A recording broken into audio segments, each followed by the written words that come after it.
पूरे विश्व को परमाणु युद्ध की आग में झोंकने को बेचैन अमेरिकी राष्ट्रपति बिडेन यूक्रेन रूस युद्ध को शुरू हुए 1000 दिन पूरे हो चुके हैं, लेकिन यह खतरनाक लड़ाई अमेरिका की मेहरबानी से रुकने का नाम नहीं ले रही है। अमेरिका और पश्चिम के देश इस युद्ध को ज्यादा लंबा खींचने के लिए यूक्रेन के ऊपर अपने करदाताओं के पैसे और खतरनाक हथियारों की बारिश कर रहे हैं। दोनों तरफ के कई निर्दोष लोग मारे गए हैं और यूक्रेन का भट्ठा बैठ गया है। लेकिन युद्ध प्रेमी पश्चिम के नेता इस विनाशकारी लड़ाई को जारी रखना चाहते हैं। अभी तक पश्चिमी नेताओं ने यूक्रेन को खतरनाक हथियारों का उपयोग करके रूस की सीमा के काफी अंदर हमला करने से मना कर रखा था।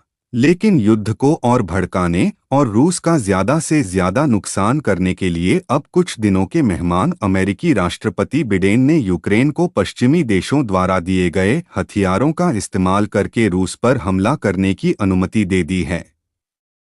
अमेरिका के इस निर्णय से परमाणु युद्ध का खतरा काफी बढ़ गया है। रूस के राष्ट्रपति पहले ही चेतावनी दे चुके हैं कि अगर पश्चिमी देशों के सहयोग से यूक्रेन ने रूस के अंदर हमला किया तो वो खतरनाक जवाबी कार्रवाई करेंगे। अमेरिका की तरफ से हरी झंडी मिलने के बाद यूक्रेन ने तुरंत इंग्लैंड द्वारा दिए गए खतरनाक मिसाइल स्टॉर्म शैडो का इस्तेमाल करके रूस के एक इलाके के ऊपर हमला किया, जिसे रूसी सेना ने S-400 और एक अन्य मिसाइल सिस्टम का उपयोग करके मार गिराया। हमले के तुरंत बाद रूस ने अपना एटॉमिक अटैक का सिद्धांत बदल दिया है, जिसके अनुसार ऐसे हमले होने पर वह यूक्रेन और उसका सहयोग करने वाले देशों के ऊपर परमाणु हमले करेगा।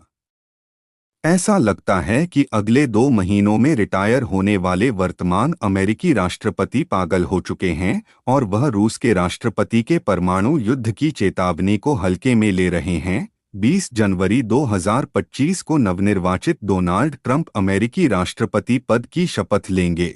उन्होंने पहले ही कहा है कि वह रूस यूक्रेन युद्ध को रोकने के लिए हर संभव कोशिश करेंगे और यूक्रेन को मिलने वाला बेहिसाब पैसा और हथियारों की सप्लाई रोक दिया जाएगा। यूक्रेन के जोकर राष्ट्रपति व्लादिमीर ज़ेलेंस्की बस इसी बात से नाराज है। उन्हें लगता है अगर सच में डोनाल्ड ट्रंप ने यूक्रेन की हथियारों और पैसों से मदद करना बंद कर दिया तो उनके के लिए केवल यूरोप के दम पर रूस की शक्तिशाली सेना के खिलाफ ज्यादा दिनों तक लड़ाई जारी रखना संभव नहीं हो पाएगा। ऐसा नहीं है कि युद्ध विराम की कोशिश नहीं हुई है, लेकिन यूक्रेन और रूस के जिद की वजह से लड़ाई रुकवाने की सभी प्रयासों पर पानी फिर गया है। रूस युद्ध विराम तो चाहता है, लेकिन यूक्रेन के जीते गए इलाकों को खाली नहीं करना चाहता।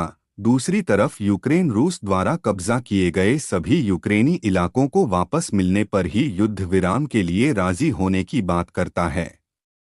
यही कारण है कि लड़ाई लगातार चलते जा रही है और दोनों तरफ के लोग जबरदस्त नुकसान झेल रहे हैं। ऐसा लगता है यूक्रेन द्वारा पश्चिमी देशों के खतरनाक हथियारों का इस्तेमाल करके अपने ऊपर हमले किए जाने के बाद रूस खतरनाक जवाबी हमले की तैयारी कर रहा है। रूस की जवाबी कार्रवाई के डर से अमेरिका और अन्य पश्चिमी देशों ने यूक्रेन की राजधानी कीव में अपने दूतावास बंद कर दिए हैं। सभी डिप्लोमेट्स को यूक्रेन से बाहर निकाला जा रहा है। अमेरिका के मूर्ख राष्ट्रपति की वजह से कहीं रूस और नाटो के बीच में डायरेक्ट परमाणु युद्ध न हो